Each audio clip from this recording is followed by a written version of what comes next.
Thank you very much. And maybe that's a lovely little segue or introduction to the topic. I'm certainly looking forward to it. So as I said to people who were here at the beginning, my name is Mershin Pillay. I'm a speech and language therapist and audiologist, and I'm currently based in Auckland in New Zealand, but I'm from UK, work at UKZN as well. So KwaZulu-Natal academic. And so I'm looking forward to the topic, and I'm going to begin by introducing you to how to the three people that are present here who will illuminate more around what it is that we're looking at, which is creating gender-affirming spaces, and the subtitle is Where You Stay and Where You Learn, and a whole load of other words around institutions behind that. And our first speaker up is Nkanyiso, and Nkanyiso Madlala. I'm going to just, sorry, 1 second. Is a clinical psychologist at the Department of Correctional Services, has done a social science and psychology, got that summa cum laude, impressive, and has also got a few other qualifications, which are in social science as well, also in psychology, and which he achieved cum laude, and all from the University of KwaZulu-Natal. So well done there. That's my alma mater. And is a PhD candidate currently at UNISA. He considers himself an LGBTQ+ activist and has been involved in a number of training endeavors at DCS Boksburg management area across the last few years, so 2019 and 2020. That really were geared mainly towards sensitizing correctional staff about LGBTQ+ communities and their needs, and also to equip staff with basic tools and skills necessary for working with the community. His current studies, the PhD, is in the area of sexuality and gender diversity, specifically focusing on the carceral population. And he's also an executive member of PSI SA, Psychological Society of South Africa, is an LGBTQI plus and African Human Rights Project, is working on that. That developed guidelines for psychology professionals working with sexually and gender diverse people, and is also an executive member of PSI SA Sexuality and Gender Division. Was involved in the development of the gender-affirming healthcare guidelines by the South African HIV Clinician Society, and of course is a proud member, I added the little description there, of PATHSA. So welcome to this meeting, and I'm really, really looking forward to what I think is absolutely fascinating in terms of your work, and specifically the carceral population, and looking to learn from you tonight. So thank you very much for being here. Over to you. Thank you very much, Mershin. Hello, everyone. I'm going to try and share my screen. Hopefully this works. I haven't done it before. Okay, there we go. Okay, so I'm going to be presenting the first part. Sorry. I'm going to be presenting the first part, which is looking at the gender-affirming spaces where you stay, particularly. Maybe before I start with it, let me just say I joined the development of the guidelines by the South African HIV Clinician Society a bit late. And my area of focus was on, obviously, correctional services and creating gender-affirming spaces in correctional services, and also how to develop access to gender-affirming healthcare in that area. But I'm going to speak on different spaces in this presentation. So I will speak on three institutions. I'm going to speak on care facilities. I'm going to speak on correctional facilities. I'm going to speak on shelters. But I'm not going to speak on these institutions or facilities, in a separate fashion. I'm just going to match everything and look at the recommendations that were made in the guidelines. So let's jump right into it. So some of the recommendations that were made in the guidelines, then looking at all the facilities, is number one is the respect of the person's name and pronouns, regardless of their appearance, their gender affirmative healthcare history, or sex assigned at birth. And I think the main focus of the guidelines for me is really a very client or patient-centered approach and a consent approach where the person is invited to share their preferences in how they want to be addressed, or he or she or they or them. So the recommendation is the use of the person's preferred name, the person's preferred pronouns, regardless of its deviation from their appearances or sex assigned at birth. Ensuring that the registration records are in line and they reflects the client's name in use and legal name. And I think this is quite interesting in correctional facilities, as it is a very, it is a highly secure environment and it's based on security. Obviously, the practice is we use the person's legal name regardless of their preferences. So this recommendation, comes highly, and I think it should be, interesting to see how it should be implemented in those institutions and in those facilities, that focus a lot on legal names and surname. So the recommendation, as I mentioned, ensuring that the records reflects the person's or the client's name in use. Ensuring the person's gender identity, information is kept confidential. I won't speak much to that because we are aware, of the POPIA Act. This has been drilled to us for the past couple of months. For those institutions that deal with billing, with your medical aids and health insurances, ensuring that the client's name and information, consultation history is kept confidential, and again, consulting with the client or patient to ensure the breaches of confidentiality. Again, this takes us back to this whole notion of a very client-centered approach and a consent-centered approach. Your ward and room assignments, and I think the interesting thing here is that this is possible in different degrees, looking at different institutions. So transgender and gender diverse clients should be assigned to a room or a bed or a ward in line with their self-identified gender.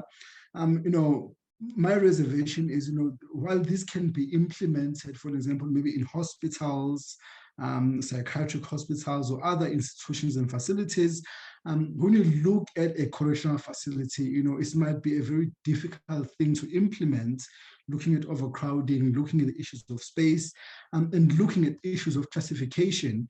But I am, glad that this is included in the guidelines as a recommendation that you can present to the department and say, well, this is a recommendation, this is in the guidelines, what can we do about that? Clients' views take priority over their family or staff from the facility. So what is important is how the client feel. Where do they feel comfortable? Where do they want to be assigned? And obviously those supersede what their family feel. That supersedes what the staff from the facility or the management feel. Again, beds in shelters should be assigned based on your self-identified gender rather than sex assigned bed. I think this speaks to the above point as well, just speaking to the very same thing. And I included this housing in correctional facilities because obviously of the nature of the correctional facility, and we do know, if you're looking at the white paper in corrections, it always speaks about the safe and secure detention of people. But if you're looking at the transgender and gender diverse individuals, or looking at the placement, the recommendation is that they should be placed in a section or in a unit that will reduce their chances of victimization. Interesting enough, I'm just going to share this, for the next few seconds. I'm currently visiting one of the correctional facilities in Gauteng. It's nearly slipped my tongue. I nearly mentioned the name of the correctional facility, but yeah. So I'm visiting the correctional facility for the next, for the next 2 days, and I'm doing some research there, looking at the LGBTQI and transgender and gender diverse community. And it's very appalling to see that that community is placed, or those individuals are placed in sections that will definitely, or it has increased their chances of victimization. This is being raped, or taken advantage of, or severely abused by both correctional officials and by other inmates as well.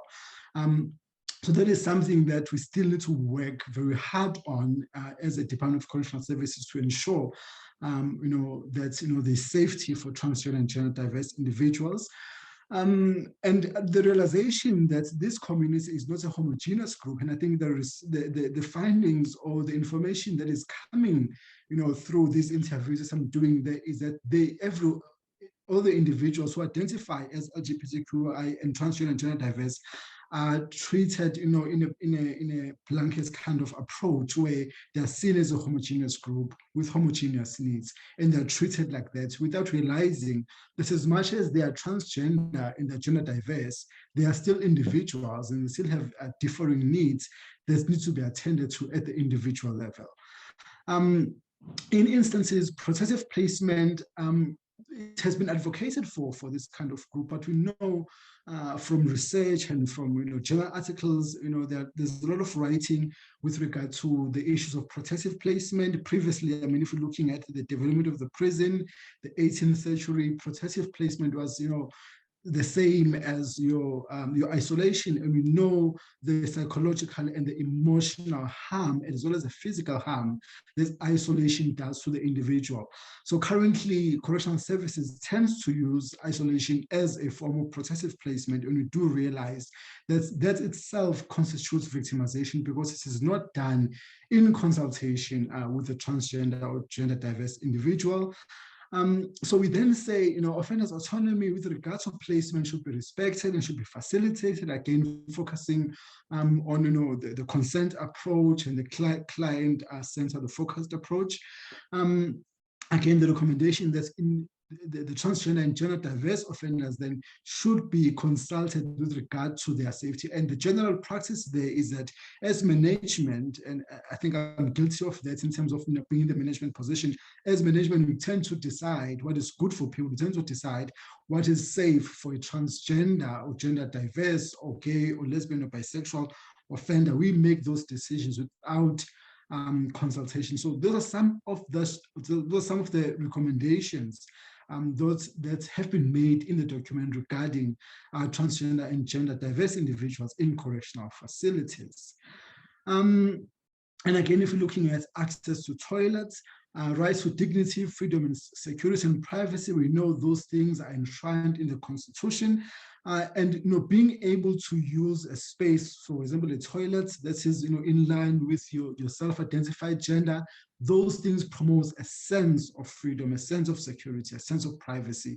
And we have seen some changes, although they're quite small, but there have been some changes in different sections of society where we start seeing gender-neutral toilets. But again, the implementation of those will be at different degrees in different institutions. Maybe other institutions are more easier than in correctional facilities. So institutions should ensure the equal and fair access to bathrooms and toilets that are aligned with the individual's or the person's gender identity. Again, focusing on correctional facilities, we do know that this community or these individuals, they don't have a dedicated section. They have what we call special sections, but in those special sections, they are mixed with heterosexual individuals. So it's very aspirational then, to say we want to have gender neutral or dedicated bathrooms, but it's not something that, cannot be achieved. And if you look at, your transgender women, for example, who appear androgynous, there might be safety concerns, for example, the hindering access to toilets, because if the person is, a transgender woman, the risk of them going to a bathroom that is being used by males and not being allowed to go to a bathroom that is used by females. So the whole concept of gender neutral toilets would then play a big role in terms of that. And as I mentioned, the current state of correctional institutions is not very feasible to think about it at the current moment, but it's something that you can certainly advocate for. Access to gender-affirming healthcare. If we're looking at the international research and what has been documented internationally, global north, my focus tends to be on the US because they've got the biggest carceral population in the whole world. There is a gross lack of access to hormone, to HRT, by transgender and gender diverse individuals. And research has shown us that lack of that is likely to lead to your depression, to your substance abuse, to suicidal behaviors and auto-castration. Yesterday, I interviewed a transgender woman in one of the correctional facilities, and she has attempted suicide so many times because she can't access hormone replacement therapy.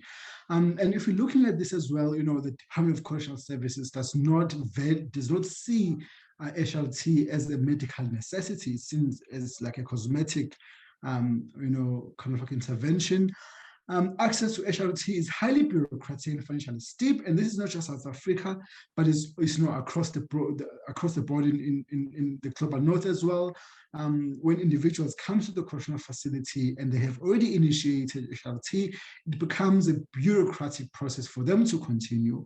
Also, if they want to start, your hormone therapy in the institution, it becomes a very tedious and financially steep endeavor, because now they need to pay their own doctor, they need to pay their own psychologist, they need to organize transportation, and they need to pay the correctional officials who are going to be guiding them throughout the whole process. So it becomes financially steep for individuals who don't have access to financial means.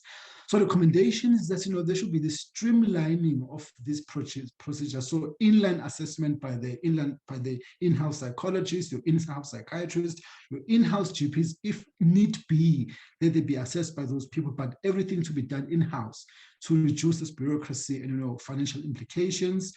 And again, if you're looking at access to sexual health care in general, access to condoms, access to lubricants, access to PEP, because we do know that in correctional facilities, sex happens, consensual sex happens, but also rape is very rife. So, the issues of STIs, issues of HIV, so at least in most of the institutions or most of the correctional facilities, condoms and lubricant and PEP and PrEP are largely available. And again, training of staff then, so recommendations is that, there be inclusion of gender-affirming healthcare in undergraduate curricula for health professionals, and even for allied health professionals as well, psychologists, social workers, and other allied health professionals, because, to date, in most major universities, we don't have, and I think in all universities in South Africa, we don't have that kind of curricula embedded either in undergraduate or in postgraduate qualifications. In-service training for those already trained, for those who are already trained healthcare professionals, certainly CPD activities like the one we're doing today, in developing affirmative competencies for professionals, because again, most of the professionals who have been in the field for a very long time have had to find their own feet, trial and error, because there has been nothing exposing them, to research and academic work that is around this community.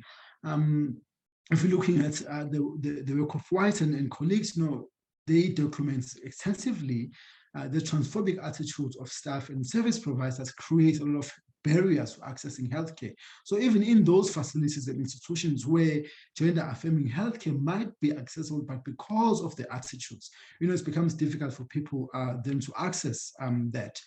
And I see mission is back, but the last point, the lack of cultural and clinical competency, has been found across the board. Psychologists, psychiatrists, and GPs as well, who are working with this individual, also in different facilities, including correctional facilities. Therefore, the recommendation is the intensification of training intervention for all staff working with transgender and gender diverse people. I think that was my very last slide, so now I can breathe. Thank you very much for listening and for the opportunity. And thank you for what I knew was going to be a fascinating presentation. So thank you for highlighting all of those amazing issues. I think for me, one of the key things that's stuck in my mind is how correctional services or that community is actually like a microcosmic example of what happens outside that facility. But I suppose one of the key issues, and I'm hoping that we discuss this further, is how rights are protected and how this process is probably something that needs to be guarded very differently. It's a different kind of surveillance that needs to happen in a Foucauldian sense. Absolutely. So I'm going to ask if there's any questions of clarity from people right now. We'll go into discussion at the end, but if there's any points for clarity or anything further that people would like just to note, and then we'll have discussion after Ron and Busi speak.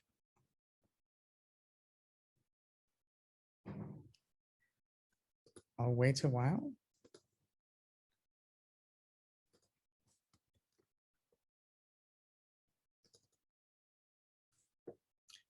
Okay, so if there's no further points of clarity, I can't see anything in the chat as well. And just a quick reminder, by the way, for people who haven't put their names and their registration details down, please do so in the chat, because we need to know that you're here in order for us to issue you your CPD certificate.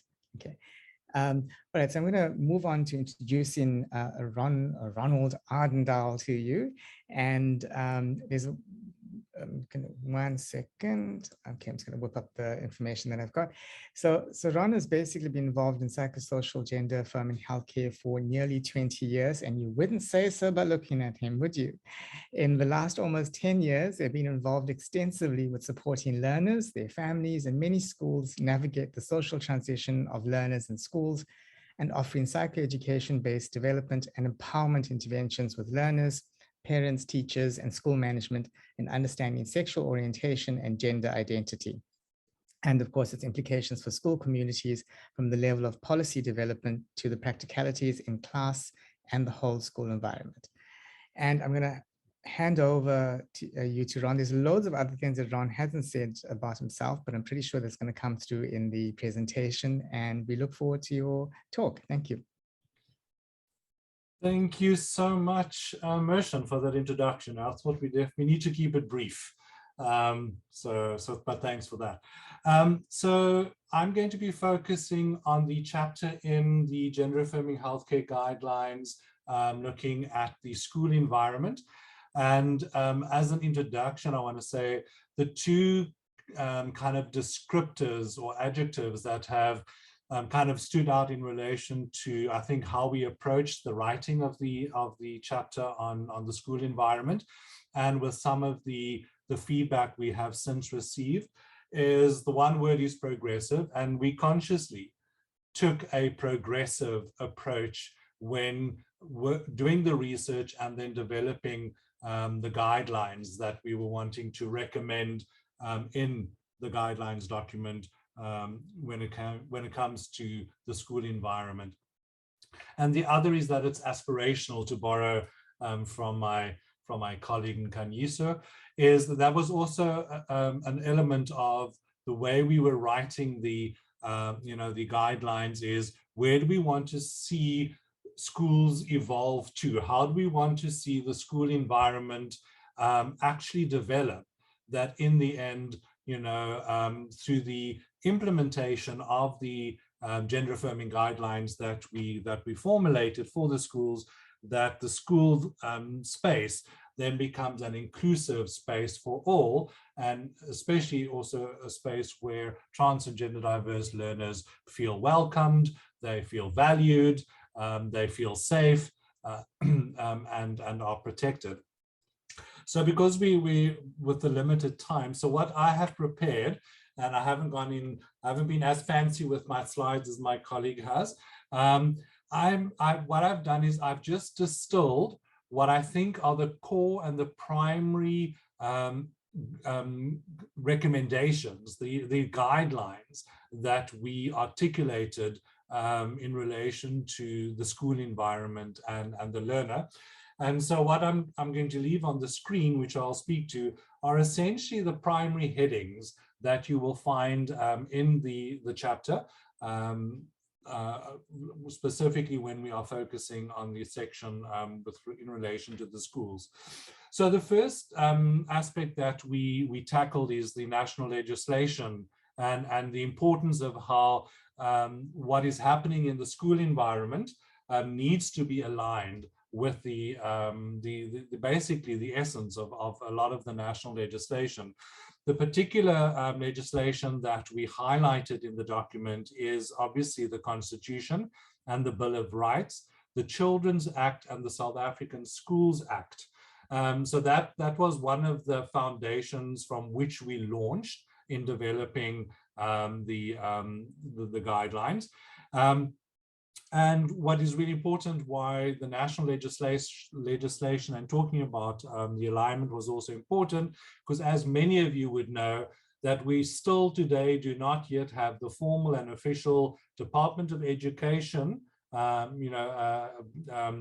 policy on sexual orientation and gender identity in schools, neither the guidelines document that the Western Cape Education Department has been working on forever and a day. So part of our intention was as well that what we are recommending in the gender affirming guidelines document, that it should speak to policy as well. So essentially what we pulled out of the legislation is that all schools must ensure an inclusive, a non-discriminatory, and a diversity affirming environment. And that's all diversity, obviously, and including trans and gender diverse learners. And essentially, siphoned from the national legislation, in the implementation of these guidelines, it should be ensured that what happens in schools supports the basic human rights, the actualization of the potential, because essentially that's what school is about. This is the space where young people are going to acquire knowledge, to grow and develop, so that they can hopefully fully actualize their potential as human beings. And that's what a school environment is meant to be offering all learners, trans and gender diverse learners included, that human dignity is at the core, that equality is experienced by all learners and staff, that the right of education and the right of education for all is actualized in all of our school environments. The importance of protection from physical and emotional harm.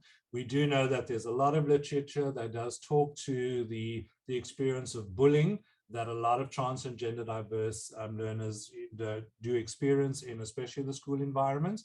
And then ultimately in one of the core principles of especially the Children's Act, that the best interests of all learners are at the heart and at the center of how a school functions and how a school manages all of the elements that make up a school. So we centered and we challenge in our guidelines that schools need to meet the minimum standards, essentially, that our legislation already actually expects of our institutions. Then we spoke we address school policies, and we offer some very specific guidelines on how schools need to review their policies and update their policies. So and we link the school policies guidelines to the previous conversation on national legislation, where so one of the guidelines are that schools must operationalize the legislative imperatives we've just discussed and describe how they will be applied at the school and how they apply to the diversity of learners, including trans and gender diverse learners. And we know that's essentially what should be happening within institutions, is that's where our legislation needs to be operationalized. And where do schools get to operationalize legislation? They need to do so within the policies that they develop and that governs the functioning of schools. And so the guideline is that all school policies should be updated to reflect the legislative imperatives. The constitutional values must be reflected in the school's mission and vision statement, and in all other policies, protocols, and practices in the school. So it's not just about having a nice slogan or some kind of poster at the entrance of the school. The schools need to integrate all levels of policy protocols that inform various aspects of the functioning of the school, and all of those should have inculcated within them an articulation that respects and values transgender learners as well. It must also be included and integrated in a range of policies that, for example, address bullying, the staff code of conduct, the learner code of conduct, as we've seen recently, which is in the news as well. So even when it comes to the code of the requirements when it comes to school uniforms. So included within the school policies, we also, there's the guideline that speaks to one or two particular scenarios. The first scenario is that a learner may come out as trans or gender diverse after having been already enrolled in the school. So this is the learner that's been a pupil at the school for some time and now come to a realization of their gender identity and come out. And for those learners, that particular scenario, the school must have the needed processes and protocols in place, informed by these best practice guidelines, to supportively facilitate the social transition of the learner that is already a learner of the school. And the second scenario we put to schools in the guidelines is that parents of a trans and gender diverse learner may approach a school and disclose that they are wishing to register their child at the school and their child is trans and gender diverse. And so this is already known and part of the admission and application process. And our guidelines then stipulate that the parent may then request that their child wishes to either keep their gender identity status confidentially. Again, I haven't found a better word. There are still learners, especially in high school, who would like to enter a high school so-called stealth, so that only certain persons may know the fact that the learner is a trans learner. And also, and if it's going to be an open, the learner is going to be open about their gender identity, both of those scenarios need to be understood and be respected. And the schools then need to ensure that they have the necessary processes and protocols in place to be able to assist, support, and accommodate either of those two options when admitting a trans and gender diverse learner to the school. Then the next section that the guidelines spend some time focusing on is the documentation and record keeping, specifically looking at the admin processes and protocols that we will find that occur in schools. So the first guideline stipulation is that at this point in time, schools must anticipate that the applicants can be cisgender, transgender, or gender diverse. We now should be at the place that the spectrum is anticipated, and that they may require, and that trans and gender diverse learners in particular may require a distinction be made between the name and gender reflected on the official birth certificate, because not all trans and gender diverse learners may yet have legally been able to update their names, for example. So, sorry, the schools should have processes in place where that distinction needs to be made. So maybe the Department of Education requires that the child's or the learner's legal name is recorded on certain documents, but that the child's name in use and their self-identified gender must then be utilized publicly in the school. So when it comes to attendance registers, when it comes to their name, on the uniform or text, etc., so that clear distinction between keeping the legal name private for the necessary appropriate documents, but to also then respect the public persona essentially of the learner, and to manage that in ways that the learner can be their true authentic selves in the school environment and respected accordingly. So in other words, how the so-called legal name and sex assigned at birth will be recorded and applied to ensure administrative and legal integrity is as required by the Department of Education. Those processes and protocols need to be refined. And how the self-identified name and gender will be recorded and applied to ensure the learner experiences their social interaction in the schools as safe, affirming, respectful, and valuing of their dignity in respect of their self-identity is also going to be critically important. So things like class attendance registers, grade registers, report cards, documents issued and that are published where their names appear publicly in the school spaces, and where others may have access to it, should reflect the learner's gender identity as they wish it to be shown. Uniform and dress code. Schools should develop uniform and dress codes that are appreciative and considerate of the gender diversity of learners. The school should include sufficient options to allow learners to select attire that is best suited to their gender identity while reflecting the standards and the school's wishes, maybe to set certain standards of appearance.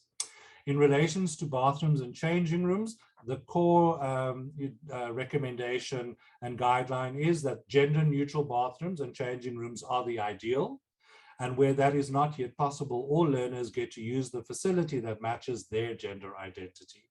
With regards to sporting and other recreational activities, similarly, that you should allow learners where in sports we're separated by gender to attend according to their gender identity. Where provincial and national sporting codes do not yet accommodate gender identity, this needs to be treated sensitively by the school, and school officials should actually also be involved in advocating for the necessary changes in sport codes, etc. When it comes to boarding in schools with boarding schools or boarding facilities, that the recommendation is that they should allocate rooms and dorms according to the gender identity of learners.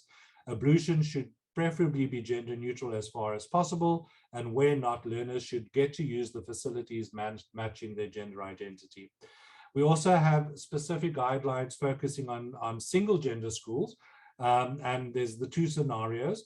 In schools where the learner has already socially transitioned and is coming out, before they join the school, that single gender schools will be inclusive, so that, you know, a so-called girls' school will be open to and receptive of trans girls, and that boys' schools would be open to and accepting of trans male or trans boy learners. And then the second scenario is in single gender schools, where while the learner is a pupil at the school, they do come out and they choose to then go through a social transitioning process, that the schools will have the necessary supportive and accommodating processes in place to help that learner manage the transition, and then possibly, if they then wish to transfer to another school, because let's say it's a girls' school and the learner comes out as a trans boy, trans boys do not want to be in girls' schools, but that the school will respectfully and caringly help facilitate that process. And then lastly, with regards to diversity training, sensitization for the whole school community and support spaces, the guidelines state that that all schools should include gender diversity as an element of diversity in life orientation, in sex education, and in all curriculum content throughout the school's curriculum, and that CPD training for teachers and staff and psychoeducation for parents and other role players and stakeholders of the school community should be a common feature of the program at schools. That we strongly support that schools, especially in high schools, but in primary schools as well, establish diversity societies for the learners, such as LGBTQIA+ clubs or diversity clubs, and that they make use of gender-affirming healthcare providers to assist with all aspects from policy to administration and to the development of school programs. So that was like a runaway train. I don't know how I did for time, Mershan. There you go. You had a couple of minutes extra, but it's only because I like you. It was again, another wonderful presentation. Thank you, Ron, for reviewing this. And I think, you know, just huge cultural shift and the thinking is just going into a wonderful direction. But I'm just imagining how schools are going to respond to policy, but also interestingly, not just consume policy, but also look at generating their own policies that synchronize with things differently. So I'm looking forward to these shifts within another sector, which kind of speaks to some of the issues that what Nkanyiso raised within correctional facilities. And I know the two are different, but both being facilities or institutions in their own right have probably have battles with how they've implemented policy in this area. So thanks. I'm going to ask if there's any points of clarity for Ron or anything, again, just to note before we go on to Busi, because we have some time at the end for discussion. Any points of clarity?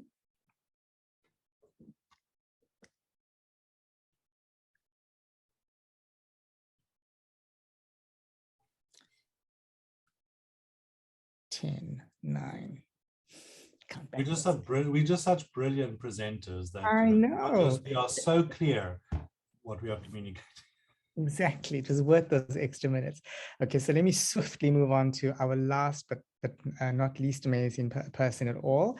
Busi is from the University of Pretoria, lecturer, and is also a commissioner in the Commission for Gender Equality. Busi's focus of their work is on gender equality and non-discrimination, material feminism, and is also a queer theorist. Something that connects Busi closely to this topic is the access to economic and societal resources, which Busi believes should not be used as a disciplinary mechanism. And I'm really looking forward to your thoughts, Busi, and I'm going to hand over to you. Thank you. Thank you so much. I hope I'm bright. I'm trying to use these ring light thingies. So I hope I'm bright and clear for everyone. Thank you for the invitation. Yes, my work is pretty theoretically. I don't think I'm going to be doing the queer theoretical work here. Not that I think that this audience is not deserving, but I'm also still trying to figure that out as well. But what I wanted to present is perhaps connects the first and the second speakers, Nkanyiso and Ron's work, from sort of like an institutional overview. As I said, I work for the Commission for Gender Equality. I'm going to share here my screen. And I hope that it will work the way that I intended to work.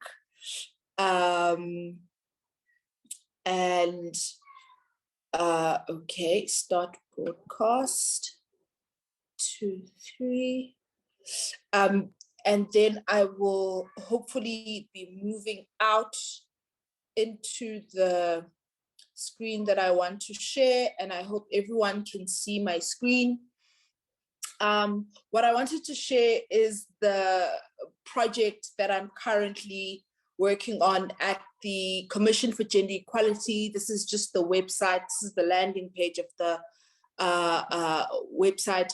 And this is the hashtag LGBTI equality project that I am currently working on as a commission.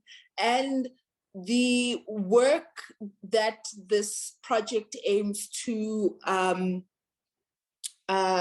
identify, or the issues rather, that this project aims to identify are some of the structural and systemic issues that Nkanyiso and Ron spoke about, in order to then utilize the CGE as a constitutional mechanism that is mandated to investigate issues around gender equality.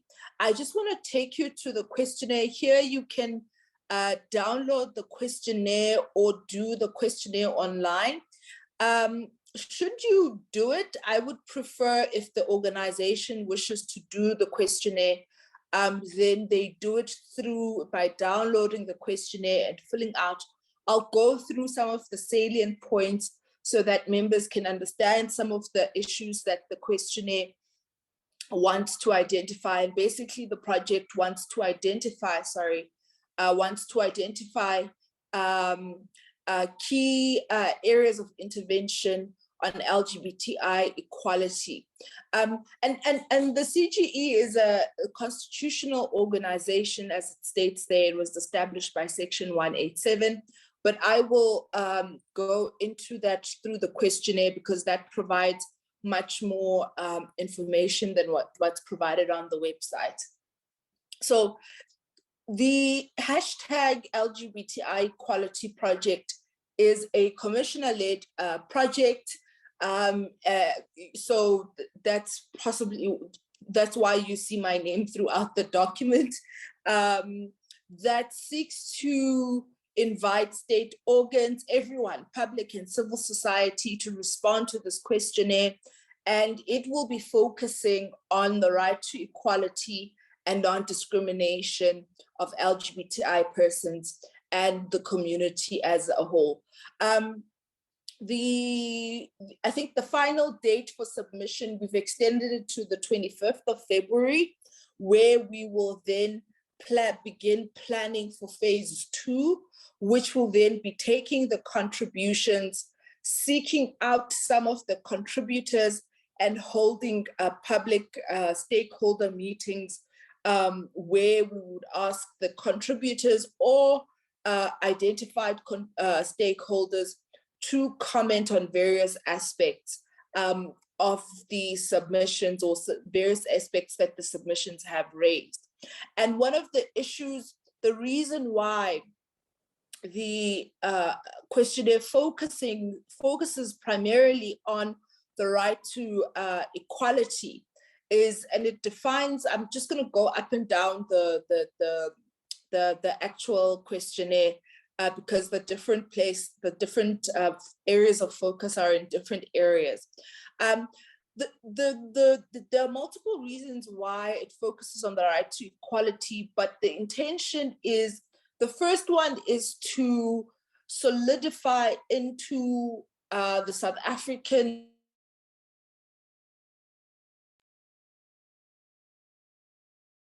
minds that the gender equality include or should be inclusive of the LGBTI or the issues that face the LGBTI community.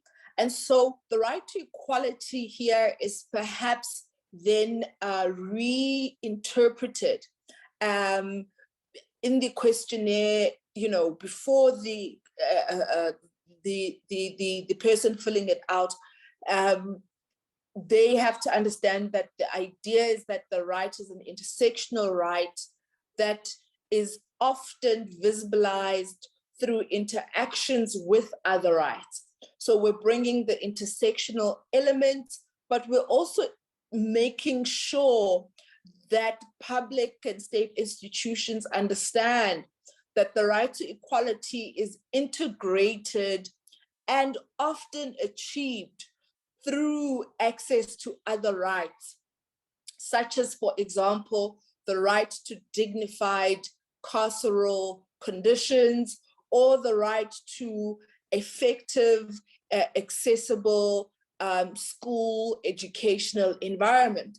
Oftentimes the right to equality, you can't, unless you're talking about issues that are highly visible, such as, the discrimination on the basis of racism, etc. In post-apartheid South Africa, the right to equality or inequality has, for lack of a better word, gone underground, and oftentimes is felt when people meet obstacles in their inability to access particular resources, as you said, that either the sexuality or the gender identity then becomes a regulatory mechanism of exclusion. So, well, we don't have, toilets to accommodate you, and that makes your schooling experience difficult. That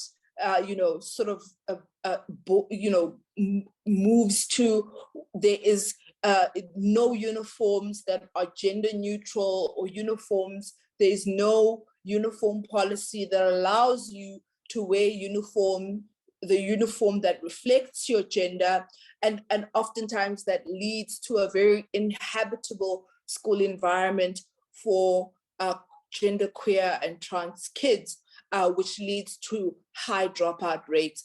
And so those are some of the outcomes. So it's very important to begin introducing into the South African consciousness the idea that the right to equality does not mean equality of treatment, but also equality of outcome, and what is required in order for that to be achieved. Again, the right to equality is a right which is often invisible, as I said, in everyday administrative processes, but is only felt when there is an impediment in accessing to a particular service, good, health facility, and healthcare information, gender non-normative school uniforms and environment, and gender inclusive employment and labor space. So very much the key thing that this project seeks to achieve is not only to solicit information from the public, but really to conceptualize at a discursive level how we understand inequality and how we understand that right as it relates and interacts with other rights as well, and services and facilities as well.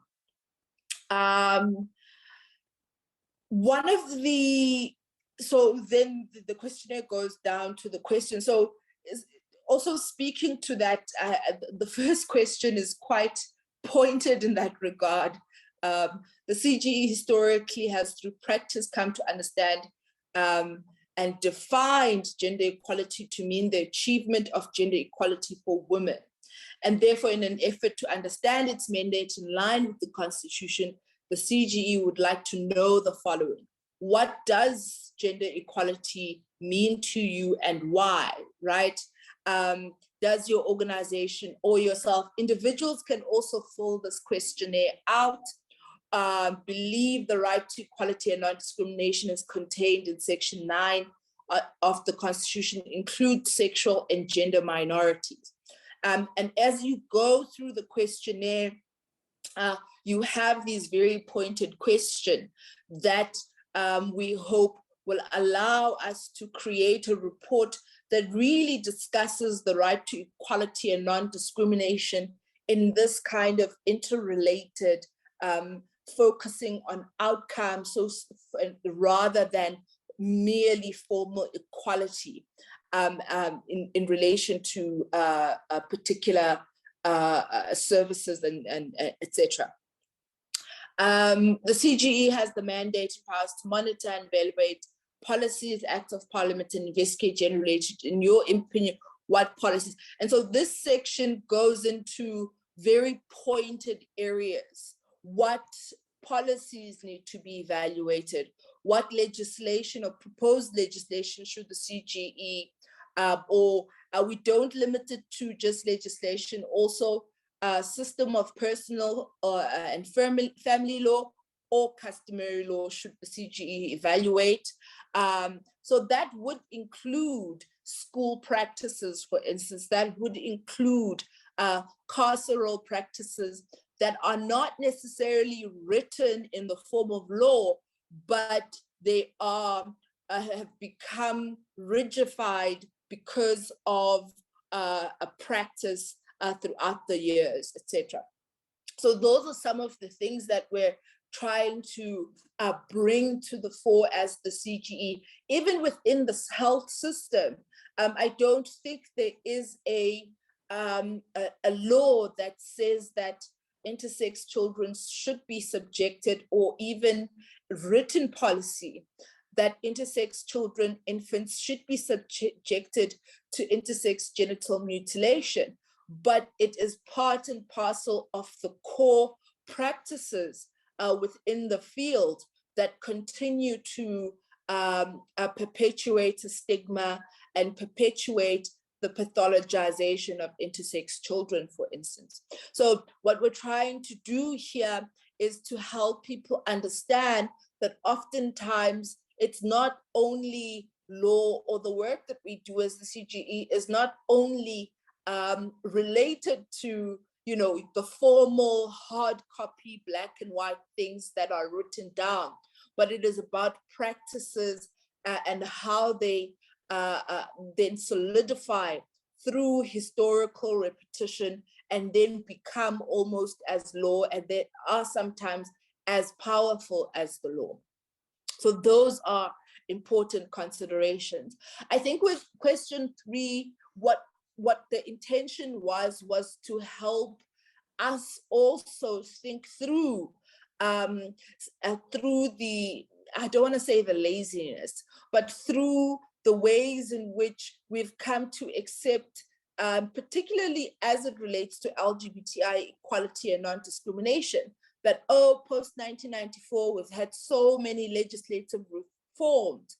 However, there are ways in which LGBTI people and community are still regulated and disciplined in public and private spaces, and that often impedes their ability to access equally other resources as their cisgender and heterosexual counterparts. You can download the questionnaire and see some of the questions that are in this questionnaire. So I think that one of the important, I don't know where I am. Okay, am I visible? You've got a minute to round up, okay? Oh, yes. Wow. Okay. I think that one of the important things to understand is that the project seeks to operationalize and identify some of these issues that are happening.